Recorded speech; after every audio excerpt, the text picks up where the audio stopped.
When the first flakes of gold were discovered in California in 1848, no one fully understood what had been unleashed.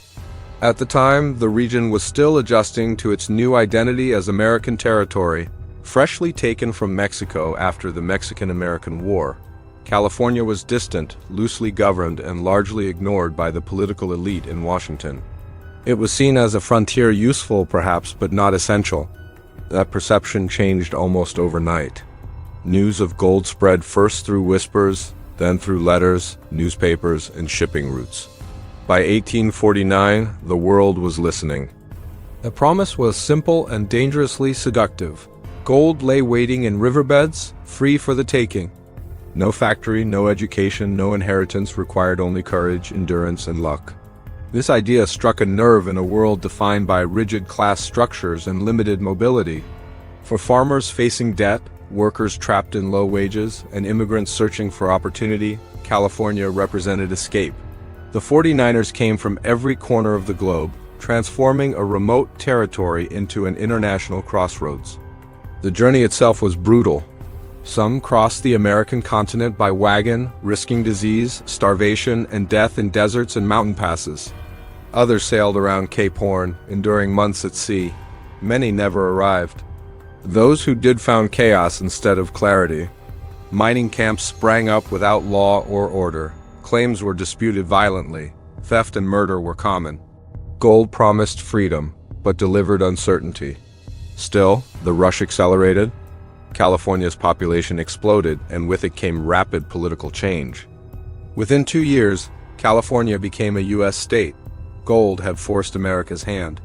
What began as a discovery quickly became a national obsession, pulling the United States westward faster than any plan or policy ever could.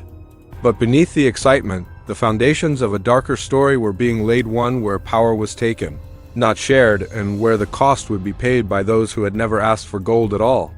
Long before gold was discovered, California was home to hundreds of Native American tribes, each with its own language, traditions, and relationship to the land. These societies were deeply connected to California's rivers, valleys, and forests, the same landscapes that would soon be torn apart by mining. When gold seekers arrived, they did not see communities. They saw obstacles. Violence against Native Americans was immediate and relentless. Miners drove tribes from their land, destroyed food sources, and attacked villages. State and local governments not only failed to stop this violence, they funded it. Militias were paid to hunt native people. Bounties were issued for scalps. Laws legalized the forced labor of native children and adults. This was not a side effect of the gold rush, it was part of its structure. Within 2 decades, California's native population collapsed catastrophically. Entire tribes vanished. Languages disappeared, cultural memory was erased, survivors were pushed onto reservations or into servitude, stripped of land that now generated enormous wealth for others. The prosperity of California was built directly on this destruction. Racial hierarchy extended beyond Native Americans. Chinese immigrants, who arrived in massive numbers, were treated as expendable labor. They were taxed heavily, excluded from legal protections, and targeted by mob violence. Mexican miners, many of whom had been in California before it became American, were driven out through intimidation and discriminatory laws. Black Americans faced exclusion and systemic racism even in a land supposedly defined by opportunity. The gold rush did not create equality. It intensified inequality. It rewarded those with power, weapons, and political influence while punishing those without. The human cost of California gold was immense, and its consequences echo through generations. As human suffering unfolded, the land itself was being transformed beyond recognition. Early miners used simple tools, panning for gold in rivers and streams. But surface gold was quickly exhausted. To maintain profits, miners turned to industrial-scale extraction methods that would permanently alter California's environment. Hydraulic mining became the most destructive technique. High-pressure water cannons blasted entire hillsides apart, washing tons of earth into rivers below.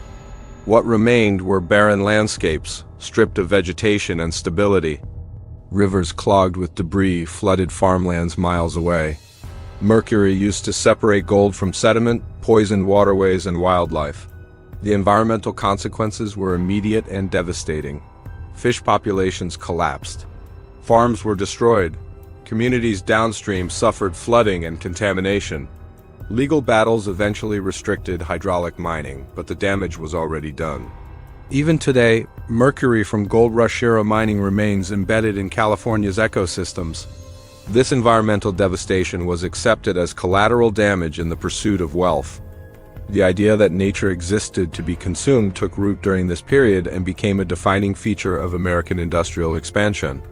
The gold rush did not merely extract gold, it established a mindset that prioritized profit over sustainability, a mindset that would shape future economic development across the United States. Despite the destruction, California gold fundamentally transformed the American economy. Billions of dollars worth of gold flowed into banks, stabilizing currency and expanding credit.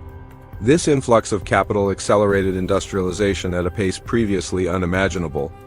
Railroads were built, linking coasts and opening markets. Ports expanded, cities grew.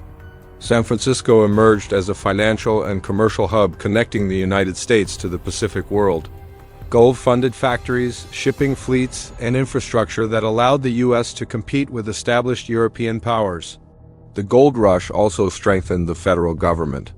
Increased revenue supported military expansion and territorial control.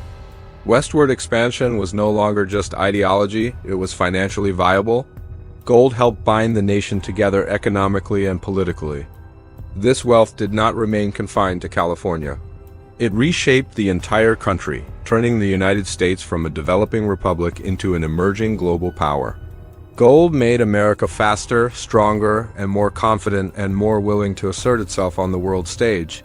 The global consequences of California gold were profound. European powers watched closely as American industry surged. Britain, long dominant in global trade, now faced a rapidly growing competitor. The Pacific Ocean, once peripheral, became strategically central.